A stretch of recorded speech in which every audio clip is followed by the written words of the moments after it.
দেশপ্রেমিক বাংলাদেশি, দেশে বিদেশে যে যেখানে আছেন, আসসালামু আলাইকুম। বাংলাদেশে এখন যা হচ্ছে অত্যন্ত পরিতাপের ও দুঃখজনক। বিশেষ করে সেনাপ্রধানের যেই ভূমিকা আমরা আশা করেছিলাম ৫ই আগস্টের পরে, কিন্তু উনি কি ভূমিকা পালন করছেন তা আস্তে আস্তে সবার কাছে স্পষ্ট হয়ে উঠছে। অন্তর্বর্তী সরকারকে বা উপদেষ্টা সরকারকে সহযোগিতার পূর্ণ সহযোগিতার আশ্বাস দিয়েছেন সেনাপ্রধান। আবার তা প্রকাশ করেছে এই তত্ত্বাবধায়ক সরকারের প্রেস উইং, যা অত্যন্ত লজ্জাজনক। সেনাপ্রধান কিন্তু এই সরকারের অধীনেই একজন সরকারি চাকর। তার মানে সরকারের আদেশ ও নির্দেশ উনি পালন করতে বাধ্য। সেখানে গত ১ বছরেই উনি কয়েকবার আশ্বাস দিয়েছেন যে এই উপদেষ্টা সরকারকে তথা ডক্টর ইউনূসকে উনি সহযোগিতা করবেন। এই বারবার সহযোগিতা করার আশ্বাস দেওয়ার এই বিবৃতির মানে কি? এর মানে হচ্ছে উনি সহযোগিতা করছেন না, যা আমরা শুরু থেকেই দেখেছি। যেইভাবে সেনাপ্রধানের অজিত দোভালের নির্দেশে পরিকল্পনায় সেনাপ্রধান যেইভাবে এই উপদেষ্টা সরকারকে সাজিয়েছে, আসিফ নজরুল থেকে আরম্ভ করে আরও কয়েকজন এই ভারতের প্রতিনিধিদেরকে যাদেরকে বসানো হয়েছে শুধুমাত্র যেন ডক্টর ইউনূস সরকার কোনো কাজ করতে না পারে। কিন্তু এই যে ৫ই আগস্টের পরে একটা অপূর্ব সুযোগ এসেছিল জেনারেল ওয়াকারের জন্য, যে নিজের অতীতে পাপ মোচন করে আবার উনার জীবন কাহিনী, উনার কর্মস্থলের কাহিনী এবং উনার সেনাবাহিনীতে উনার ইতিহাস আবার নতুন করে লিখার একটা নূতন সুযোগ, একটা নূতন অধ্যায় আল্লাহ ওনাকে দিয়েছিলেন, কিন্তু উনি তা প্রত্যাখ্যান করলেন। উনি দেশের সশস্ত্র বাহিনীর, জনতার কারোর স্বার্থের কথা চিন্তা না করে উনি নিজের ব্যক্তিগত স্বার্থ এবং নিজের পরিবারের স্বার্থের কথা চিন্তা করলেন এবং তাকে সর্বোপরি উপরে রেখে উনি তার সকল কাজকর্ম করে যাচ্ছেন। ওনার পরিবার হচ্ছে হাসিনা পরিবার। ওনার বোঝা উচিত ছিল যে সমগ্র বাংলাদেশের জনগণ ওনাকে সন্দেহের চোখেই দেখবে, এই বাস্তবতার জন্য যে উনি স্বৈরাচারী শেখ হাসিনার আত্মীয় এবং স্বৈরাচারী শেখ হাসিনা নিজে ওনাকে সেনাপ্রধান, শুধু সেনাপ্রধান নয়, স্বৈরাচারী শেখ হাসিনা গত ১৬ বছর ক্ষমতা থাকা অবস্থায় ওনার যেই র্যাঙ্ক থেকে পদোন্নতি দিয়ে দিয়ে ওনাকে সেনাপ্রধান পর্যন্ত বানিয়েছেন এই স্বৈরাচারী শেখ হাসিনা, পলাতক স্বৈরাচারী খুনি শেখ হাসিনা। সুতরাং সারা বাংলাদেশের সকল মানুষ ওনাকে সন্দেহের চোখে দেখবে, এটাই স্বাভাবিক। সুতরাং তাই সেই স্পটলাইটে থেকে ওনার বিচক্ষণতার পরিচয় দেওয়া উচিত ছিল এবং ওনার বোঝা উচিত ছিল যে হাসিনা যেই নরকে গেছে সেই নরক থেকে আর ফেরা কোনোদিন সম্ভব নয় ইনশাল্লাহ। সুতরাং জনতার মন জয় করেই ওনাকে ওনার দায়িত্ব পালন করতে হবে দক্ষতার সাথে এবং বিশ্বাসযোগ্যতার সাথে। কিন্তু উনি দক্ষতা এবং বিশ্বাসযোগ্যতা দুটোই হারিয়েছেন ইতিমধ্যে।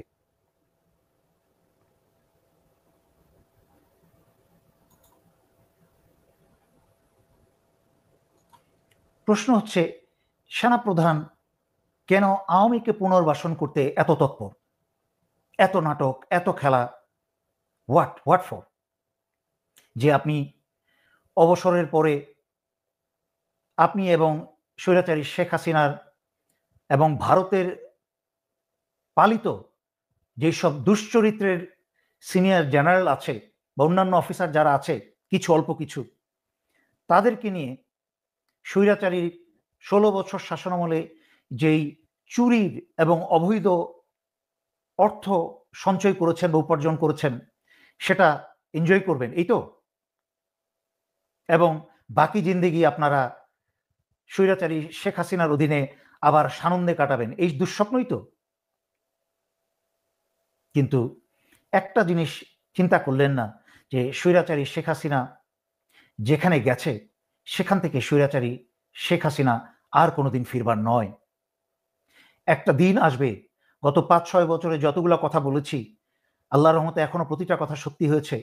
এমন একটা দিন আসবে যে এই ভারতের লোকেরাই যারা তাদেরকে আশ্রয় দিয়েছে, প্রশ্রয় দিয়েছে এবং ষড়যন্ত্র শিখিয়ে দিয়ে বাংলাদেশকে অস্থিতিশীল করার প্রতিদিন চেষ্টা করে যাচ্ছে, তারাই কিন্তু এই স্বৈরাচারী শেখ হাসিনাকে তাদের নিজের স্বার্থেই ভারতেই হত্যা করবে। কেন হত্যা করবে? যেন কোনোভাবে স্বৈরাচারী শেখ হাসিনা গ্রেফতার হয়ে কোনোভাবেই যেন ভারতের সকল দুষ্কর্মের এবং কুকর্মের সাক্ষী না হয়ে দাঁড়ায়, রাজসাক্ষী না হয়ে দাঁড়ায়। আর সেই সেনাপ্রধান আজকে একটাবার চিন্তা করলেন না বাংলাদেশের জনমনে, ছাত্র জনতা সকল বয়সের মানুষের মাঝখানে হাসিনার প্রতি, আওয়ামী লীগের প্রতি যেই ঘৃণার সৃষ্টি হয়েছে, সেই ঘৃণার আগুনে আওয়ামী সব জ্বলে পুড়ে ছারখার হয়ে যাবে, যা এখনো যায়নি। সামনে আপনি আরো যত বেশি চাপ দিবেন এই জাতিকে এবং আরো যত বেশি আওয়ামী লীগকে পুনর্বাসনের চেষ্টা করবেন, এই জাতি আরো ক্ষিপ্র হয়ে উঠবে, ক্ষিপ্র থেকে ক্ষিপ্রতর হয়ে উঠবে এবং আঘাতের শক্তি কিন্তু আরো বেশি শক্তিশালী হয়ে উঠবে। মনে রাখতে হবে গত জুলাই আগস্ট ২৪-এর যেই আন্দোলন, যেই গণভবন ধ্বংস, যেই ৩২ নম্বর ভাঙন, সেটা কিন্তু আপনি বলতে পারেন জনগণের ১৬ বছরের চাপা ক্ষোভ এবং অনেকটা এই জাতির মব জাস্টিসের যে ক্যারেক্টার, সেই ক্যারেক্টারটা সেটাকে সফল করতে আরো সহযোগিতা করেছে, কিন্তু সেটা কোনো পূর্ণ পরিকল্পনায় কিন্তু হয়নি। কিন্তু এরপরের এই জাতি, ছাত্র জনতা আওয়ামী দোসরদেরকে এবং ভারতীয় দালালদেরকে যে শিক্ষা দিবে তা কিন্তু পরিকল্পিতভাবেই হবে এবং তা হবে ভীষণ ভয়ঙ্কর। হাসিনা কোনো উত্তরসূরি তৈরি করে যায় নাই, তাই আওয়ামী লীগের পক্ষে আবার নতুন করে দাঁড়ানো সম্ভব নয়। কারণ হাসিনার অধীনে আওয়ামী যেসব মন্ত্রী মিনিস্টার বা ছাত্রলীগের যেসব সন্ত্রাসী ছিল, এরা সবাই ছিল চোর, বদমাশ, খুনি এবং স্বার্থপর। নিজের স্বার্থ গুছিয়েছে, হাসিনাকে তোষামোদী করে খুশি করে নিজের স্বার্থ গুছিয়েছে, নিজের সম্পদ গড়েছে। তাদের আওয়ামী লীগের মতো বা যে কোনো দল চালানোর মতো যেই নৈতিকতার সাহস এবং শক্তি প্রয়োজন তা কারোর মাঝেই নেই। সেই জন্যই কিন্তু অত্যন্ত পরিকল্পনার সাথে ভারত থেকে এবং হাসিনা এবং ভারত মিলে সেই সোহেল তাজকে, আরেক বদমাস বিডিআর হত্যার পরিকল্পনাকারী সোহেল তাজকে এনে ডক্টর ইউনূসের পাশে দাঁড় করিয়ে দিয়েছিল, এই চিন্তা করে যে সোহেল তাজ প্ল্যান বি হিসাবে আওয়ামী লীগের প্ল্যান বি হিসাবে আওয়ামী লীগকে প্রতিষ্ঠিত করে এই দলটাকে দাঁড় করাবে, তারপরে হাসিনা আবার তার কাছ থেকে দায়িত্ব বুঝে নেবে। কিন্তু যতদিন আল্লাহ আমাদেরকে বাঁচিয়ে রেখেছেন, সুস্থ রেখেছেন, এইসব চোর, বদমাস, বাটপার কোনো রূপেই আসতে পারবে না। এরপরে তৃতীয় রূপে আপনারা আনার চেষ্টা করেছেন বা করছেন জাতীয় পার্টিকে, যা নূরের উপর আঘাত করে তা নিজের পায়েই কুড়াল মেরেছেন এবং সেটা কোনোদিনই সম্ভব হতো না। একটা জিএম কাদারের মতো লোককে দিয়ে বা আনিসুরের মতো আরেক বদমাসকে দিয়ে জাতীয় পার্টিকে প্রতিষ্ঠা করা কোনোভাবেই সম্ভব হতো না। আওয়ামী লীগ যেভাবে ধ্বংস হয়েছে, জাতীয় পার্টিও সেভাবেই ধ্বংস হবে। কিন্তু আজকে সেনাপ্রধানের উদ্দেশ্যে বলবো, আপনি নিজের ব্যক্তি স্বার্থে এবং আপনার নিজের আওয়ামী পরিবারের স্বার্থে সশস্ত্র বাহিনীকে জনতার বিপক্ষে দাঁড় করিয়ে দিয়ে দেশের সশস্ত্র বাহিনীর ভয়ঙ্কর ক্ষতি করছেন এবং সশস্ত্র বাহিনীর বাকি সদস্যদের উদ্দেশ্যে বলবো, সশস্ত্র বাহিনীর সকল পদবীর আদার র্যাঙ্কস, সশস্ত্র বাহিনীর জুনিয়র এবং সিনিয়র অফিসার যারা ভারতের এবং স্বৈরাচারী শেখ হাসিনার পা চাটেন নাই, সুবিধা পেয়েছেন কিছু, কিন্তু সেই সুবিধা না নিলেও বিপদে পড়তেন, সেই সুবিধা প্রত্যাখ্যান করলেও বিপদে পড়তেন, অনেকটা বিপদে পড়েই সুবিধা নিতে হয়েছে। সুতরাং তাই আমি আপনাদের বাকি যারা বিশাল অংশের আছেন 80% সশস্ত্র বাহিনীর সদস্য, তাদেরকে আমি বলবো যে আপনারা পরিস্থিতির চাপে যেই সব সুবিধা নিয়েছেন তাতে জনগণ রাগ করবে না, কারণ সেটা নিতে আপনারা বাধ্য ছিলেন।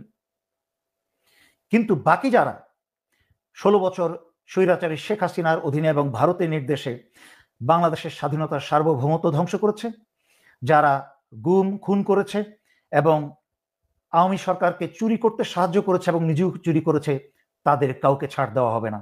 এবং সেই দেশবিরোধী শক্তিটাই কিন্তু আবার মাথাচাড়া দিয়ে উঠেছে এই বর্তমান সেনা প্রধানের নেতৃত্বে, যে কি করে ডক্টর ইউনূসকে চাপে রেখে বাংলাদেশে কোনো প্রকার আওয়ামী এবং ভারতীয় নিয়োগপ্রাপ্ত গত 16 বছরের কোনো লোকদেরকে যেন এই ডক্টর ইউনূস সরকার সরাতে না পারে, সেই ব্যবস্থা করে রেখেছে গত 1 বছর ধরে।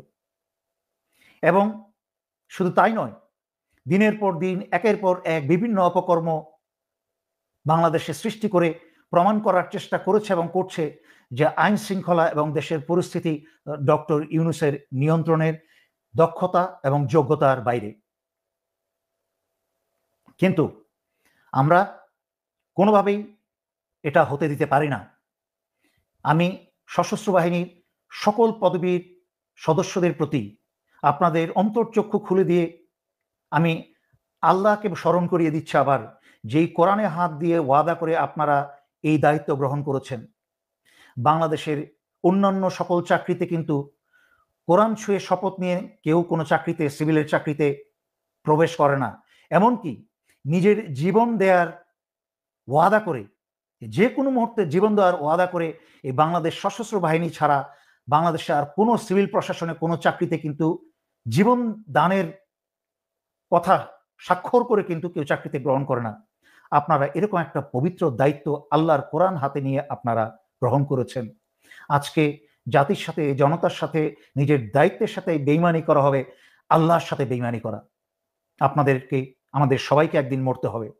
চোখের সামনে অনেকেই মরে গেছে, আপনার কলিগ, সিনিয়র, জুনিয়র অনেক চলে গেছে।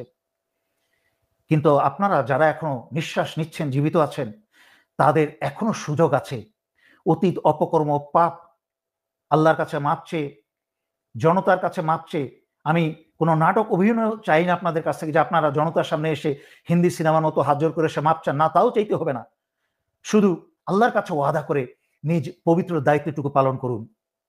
আজকে মনে রাখবেন, সেনাপ্রধান 2 দিন পরে পরে আপনাদেরকে মিটিং ডেকে, দরবার ডেকে, দেশে বিদেশে সবাইকে অনলাইনে এনে মিটিং করে অনেক মিষ্টি মিষ্টি কথা বলছে। একটা বার চোখ বন্ধ করে চিন্তা করে দেখুন, উনি কি আপনার ব্যক্তিগত এই সবার আগে এই সশস্ত্র বাহিনী, সেনাবাহিনীর, এই রাষ্ট্রের কথা চিন্তা করে কথা বলছে? না। উনি কি আপনার কথা চিন্তা করে, আপনার পরিবারের কথা চিন্তা করে এই কথাগুলো বলছে না। উনি উনার ব্যক্তিগত স্বার্থ এবং উনার আওয়ামী পরিবারের কথা চিন্তা করে কথাগুলো বলছে। আজকে কথার কথা ধরে নিলাম, যদি উনার আত্মীয় শেখ হাসিনাকে বা আওয়ামী সরকারকে ফিরিয়ে নিয়ে আসতে পারে, আপনি কি মনে করেন 5ই আগস্টের পরে যারা স্বৈরাচারী শেখ হাসিনাকে চুপ থেকে বা ছাত্র জনতার আন্দোলনের মুখে পালাতে বাধ্য করেছিল, হাসিনা কি তাদের উপর প্রতিশোধ নেবে না? হাসিনা কি আপনার বউ বাচ্চাকে মারবে না? এখনো কি এই মহিলাকে, এই জঘন্য ভয়ঙ্কর বিষাক্ত সাপকে আপনারা চেনেন নাই? এটা হচ্ছে 1 নাম্বার। 2 নাম্বার, এই যে সেনাপ্রধান আপনাদেরকে ছাত্র জনতার বিরুদ্ধে দাঁড় করিয়ে দিচ্ছে, তার মানে কি? আপনি তো সমগ্র পৃথিবীর সামনে, সারা পৃথিবীকে সাক্ষী রেখে সেনানিবাস থেকে অস্ত্র বের করে তো ছাত্র জনতার উপর গুলি চালাতে পারবেন না। তাহলে কতক্ষণ, কোন শক্তি দিয়ে আপনারা সেনানিবাসে ক্ষমতায় টিকে থাকতে পারবেন এই হাসিনা সেনাপ্রধানের নেতৃত্বে? কয়দিন পারবেন?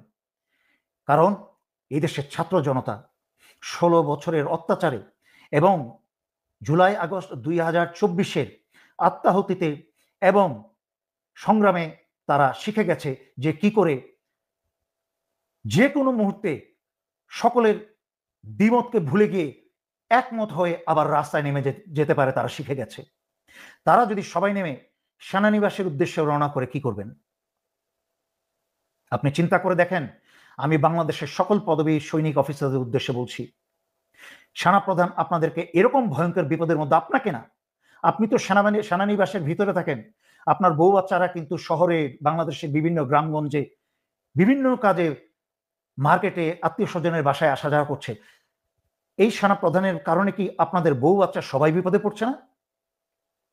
বাংলাদেশের প্রতিটা মানুষকে আপনি কিন্তু অচিহ্নিত শত্রু বানিয়ে ফেলছেন। এই সেনাবাহিনীর প্রতিটা পরিবারের সদস্যদের, সশস্ত্র বাহিনীর প্রতিটা সদস্যের এবং তাদের পরিবারের শত্রু বানিয়ে তুলছেন এই দেশের দেশপ্রেমিক জনগণকে। তখন কিন্তু ভয়ঙ্কর বিপদ হবেন। এর থেকে কিন্তু আর ছাড়া পাওয়া সম্ভব হবে না।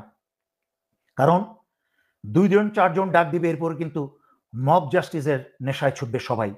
আমি তাই দয়া করে সবার কাছে অনুরোধ করছি, সশস্ত্র বাহিনীর সকল সদস্যকে, আপনারা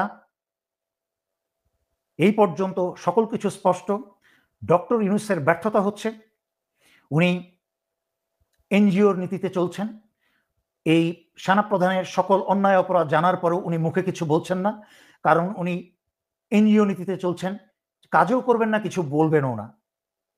এখানে কিন্তু ডক্টর ইউনূসও জাতির সাথে বেইমানি করেছেন এবং করছেন, কারণ উনি এই জাতিকে স্বপ্ন দেখিয়ে এই স্থানে আজকে প্রধান উপদেষ্টা হিসাবে বসেছেন। কিন্তু কোন অধিকারে, কোন সাহসে উনি ফেব্রুয়ারিতে নির্বাচন দিয়ে জাতির সাথে তামাশা করে জাতিকে বিপদে ফেলে দিয়ে চলে যাবেন? কার কাছে ক্ষমতা হস্তান্তর করে যাবেন? সেই বিএনপির কাছে, যেই বিএনপির অর্ধেক নেতারা ভারতের কাছে বিক্রি হয়ে গেছে, যেই বিএনপি ডক্টর ইউনূস এবং এই উপদেষ্টা সরকার আসার পরপরই চুপ্পুকে সরানোতে বাধা দিয়েছে, আওয়ামী লীগকে নিষেধাজ্ঞা দেওয়ায় বাধা দিয়েছে, জাতীয় পার্টিকে নিষেধ করায় বাধা দিয়েছে, সংস্কার করায় বাধা দিয়েছে, এমনকি ভারতের খসড়ায় তৈরি করা ডক্টর কামালের লেখা ৭২-এর সংবিধান, যেই সংবিধান তৈরি করা হয়েছিল ভারতের খসড়ায়, ভারতের স্বার্থ রক্ষা করতে, যেন বাংলাদেশ কোনোদিন কোমর সোজা করে মাথা উঁচু করে দাঁড়াতে না পারে, সেই সংবিধান এই বিএনপি পরিবর্তন করতে রাজি হচ্ছে না বা দিচ্ছে না।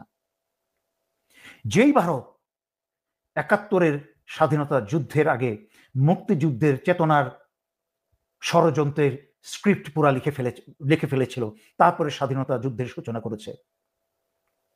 মুক্তিযুদ্ধের চেতনা শব্দটাকে এমন একটা শক্তিশালী শব্দে হিসাবে তৈরি করেছিল ভারতের যেন এই মুক্তিযুদ্ধের চেতনাকে দিয়ে বাংলাদেশের স্বাধীনতা, সার্বভৌমত্ব সব কেড়ে নেওয়া যায় এবং বাংলাদেশিদের শোষণ করে খাওয়া যায়। এবং গত ৫৪ বছর তাই করেছে।